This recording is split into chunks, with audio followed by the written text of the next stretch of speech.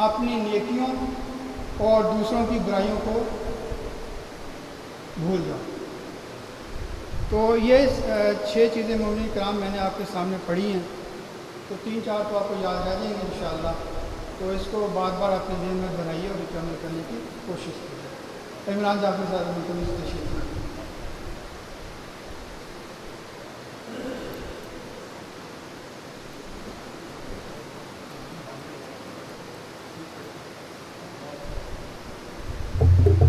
بسم اللہ الرحمن الرحیم۔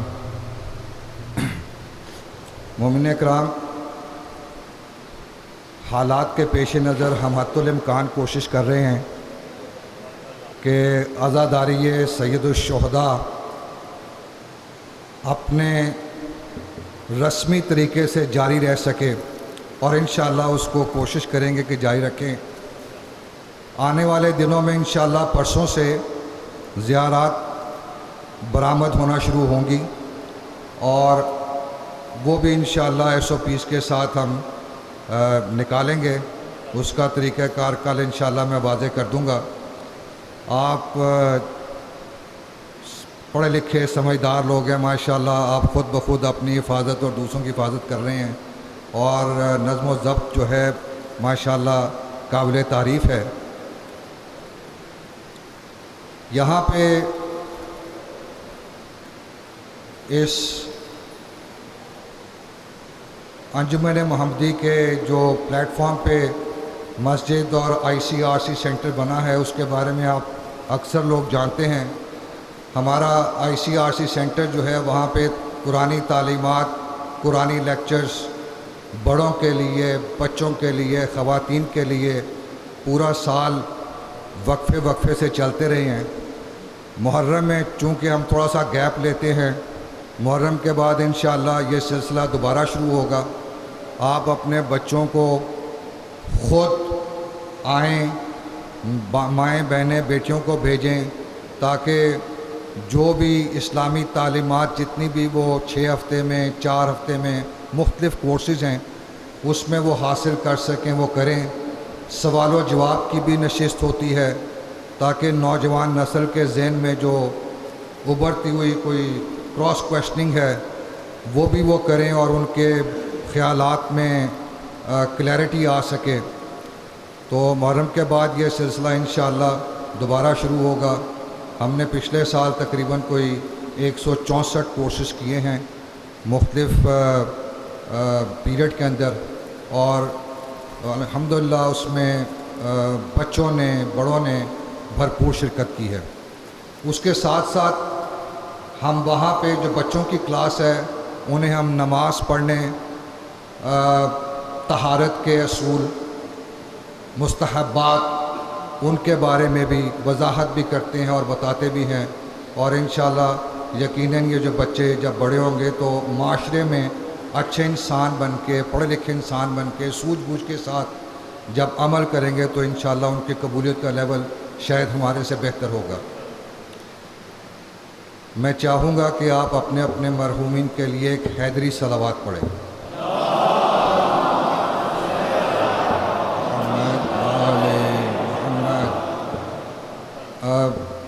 یہاں پہ جو احباب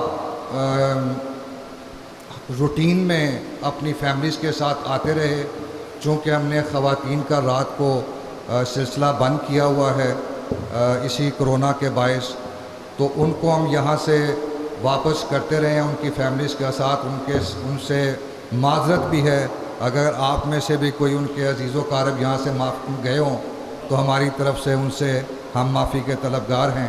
حالات کی مجبوری تھی، ورنہ انشاءاللہ آنے والے سالوں میں ہم اس کو بہتر، نظام کو بہتر کریں گے اور ان کی بھرپور شرکت بھی چاہیں گے۔ قبلہ صاحب تشریف لا چکے ہیں۔ والسلام، بہت شکریہ۔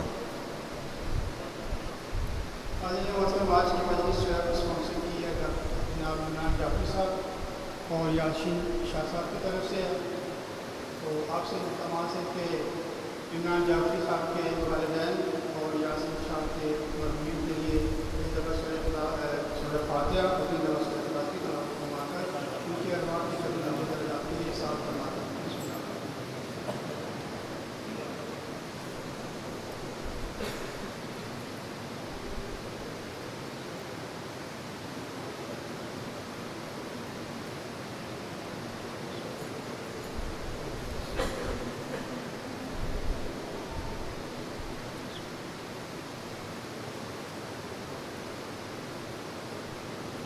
جناب وزیر اسلام والمسلمین مولانا سید احمد پارویزی صاحب سے تشریف لائیں اور محمد و آل محمد صلوات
سورہ فاتحہ کی التماس ہے شہدائے ملت جعفریہ اور اپنے تمام مرحومین کے لیے، اور اس طرح جس طرح آج کی مجلس کے بانی ہیں ان سب کے مرحومین کے لیے سورہ فاتحہ کی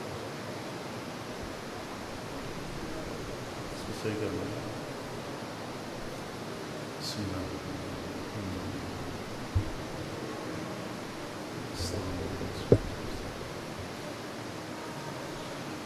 اس کو بھائی ذرا اسٹینڈ وہ آپ صحیح رکھیے گا کیونکہ ہلتا بھی ہے، پھر یہ روزانہ کی ڈسٹربنس ہے، صحیح کر رہے ہیں۔ درود بھیجے محمد والے محمد کا۔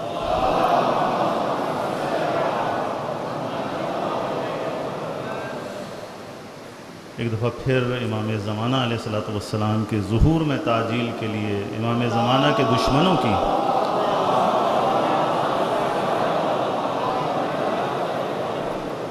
اس مجلس کی قبولیت کے لیے اور دشمنان اہل بیت کی نابودی کے لیے بار دیگر بلندتر صلوات۔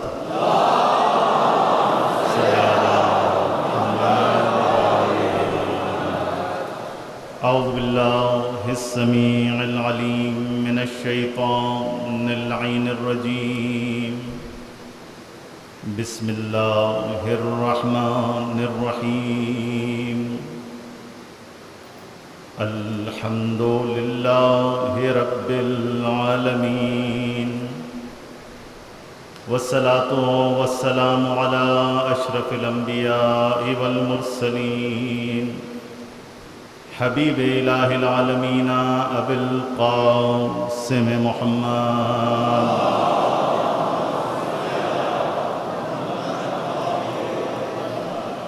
وعلى آل بيته الطيبين الطاهرين المعصومين المظلومين المنتجبين الذين أذهب الله عنهم الرجس وطهرهم تطهيرا۔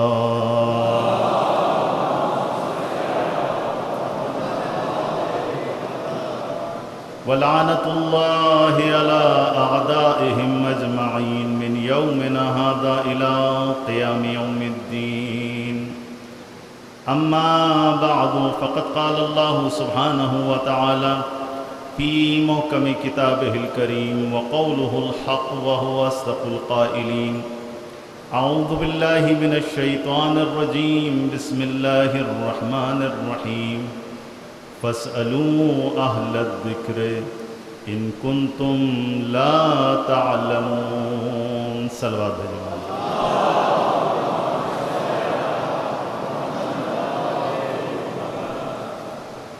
سورہ مبارکہ نحل کی آیت نمبر 43، آیت نمبر 43 اور سورہ انبیاء کی آیت نمبر 7 کے ذیل میں ہم نے چند گزارشات آپ کے سامنے پیش کی اور عرض کیا عزیزان گرامی کہ قرآن مجید پکار کر کہہ رہا ہے کہ فَاسْأَلُوا أَهْلَ الذِّكْرِ إِن كُنتُمْ لَا تَعْلَمُونَ، اگر تم جاہل ہو، اگر تم علم نہیں رکھتے تو اہل ذکر سے پوچھو۔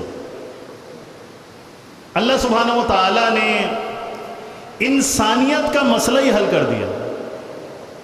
بھائی انسانیت کا سب سے بڑا مسئلہ کیا ہے آج کے زمانے میں؟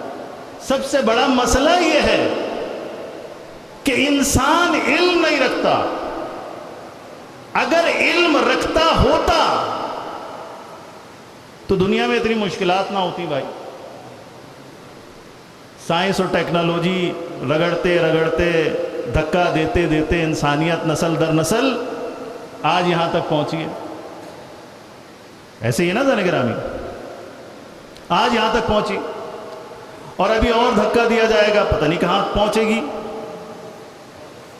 تو اگر اللہ کے بتائے ہوئے نظام پر انسان عمل کر لیتا تو انسانیت کو اس طرح سے دھکے نہ لگانے پڑتے، بلکہ زان گرامی اہل ذکر سے اگر تمسک اختیار کرتے تو یہ ٹیکنالوجی جو آج کے زمانے میں انسان کے ہاتھ میں آئی ہے 1400 سال پہلے آ چکی ہوتی۔ زان محترم فقط ٹیکنالوجی کی بات نہیں ہے، انسانیت جو پوری تاریخ کے اندر بلکتی رہی اور ظالم انسانوں کے ظلم و ستم کا نشانہ بنتی رہی اور لوگوں کی جہالت کے سبب معاشرے تباہ و برباد ہوتے رہے، اللہ نے نظام دیا تھا، اللہ نے ایک فطری نظام دیا ہے اور وہ اہل ذکر کا ہے زان گرامی۔ قرآن مجید خود کہہ رہا ہے لِكُلِّ قَوْمٍ ہاد، اللہ نے ہر قوم کے لیے ایک ہادی بھیجا ہے۔ اللہ کی جو کچھ سنتیں ہیں نا، سنتیں یعنی قوانین، اللہ کے جو ثابت قوانین ہیں جس میں کوئی رد و بدل نہیں ہوتا، کوئی تبدیلی نہیں آتی، زان محترم ان میں سے اللہ کی سنتوں میں سے ایک محکم ترین سنت یہ ہے کہ ہر قوم کے لیے اللہ سبحانہ و تعالیٰ ایک ہادی ضرور بھیجتا ہے، ایک ہادی ضرور بھیجتا ہے۔ کیسے ہو سکتا ہے کہ اللہ انسان کو تو بھیجے لیکن انسان کا رہنما نہ بھیجے، انسان کو گمراہی اور ضلالت و تاریکی کے اندر ایسے ہی چھوڑ دے؟ اور اس کی سب سے بڑی دلیل کیا ہے زان گرامی؟ سب سے بڑی دلیل یہ ہے کہ سب سے پہلا بشر اللہ نے جو خلق کیا اسی کو نبی بنا کر بھیجا تھا۔ توجہ ہے نا زان گرامی؟ سب سے پہلا بشر، سب سے پہلا انسان اللہ سبحانہ و تعالیٰ نے جو بھیجا اسے ہی نبی بنا کر بھیجا تاکہ بعد میں آنے والے آدم کے فرزندان اور ان کی امت یہ نہ کہہ سکے کہ ہمارے پاس تو کوئی ہادی نہیں آیا تھا۔ اگر حابیل کا قتل کیا قابیل نے تو قابیل کے اوپر حجت تمام ہو چکی تھی، باپ شریعت لے کر آیا تھا، حلال و حرام سب بتا دیا تھا، بتایا تھا کہ ظلم کرنا حرام ہے، کسی کو قتل کرنا حرام ہے، بے گناہ کسی کو قتل نہیں کر سکتے، بس قابیل کے اوپر حجت تمام تھی۔ لہذا زان محترم پھر ہادیان برحق کا سلسلہ ہر زمانے میں جاری و ساری رہا ہے۔ یہ اللہ سبحانہ و تعالیٰ کی سنت ہے کہ اللہ قوم کو بغیر ہادی کے نہیں چھوڑتا۔ لیکن افسوس ہے زان گرامی کہ اس فطری اور الہی قانون کے اوپر اور اس سنت کے اوپر اللہ سبحانہ و تعالیٰ تو مسلسل ظاہر ہے کہ اپنی سنت کے مطابق عمل کرتا رہا، لیکن لوگوں نے ہادیان برحق کو ہمیشہ سے ان کا انکار کیا، انہیں ٹھکراتے رہے، اور نتیجہ آپ کے اور ہمارے سامنے ہے کہ حتیٰ اسلام جو آخری دین ہے اور کتاب خدا قرآن مجید جو آخری کتاب ہے، اور پیغمبر اکرم صلی اللہ علیہ وآلہ وسلم، بلند آواز سے درود بھیجیں،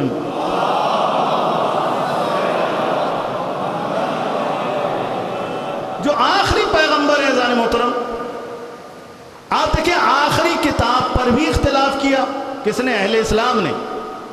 آخری پیغمبر پر بھی مسلمانوں نے اختلاف کیا اور آخری دین پر بھی اختلاف کیا۔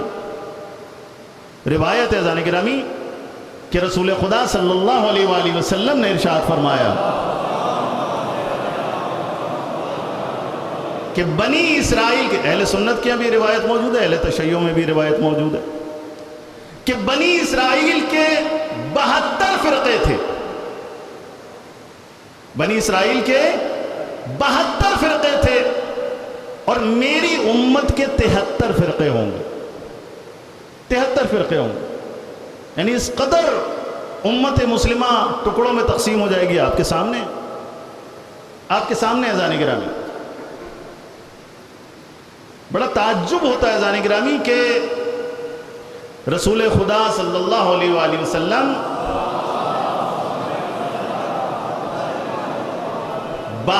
بہانے سے دوسرے انسانوں کو، دوسرے مذاہب کے ماننے والوں کو اسلام میں داخل کرتے تھے۔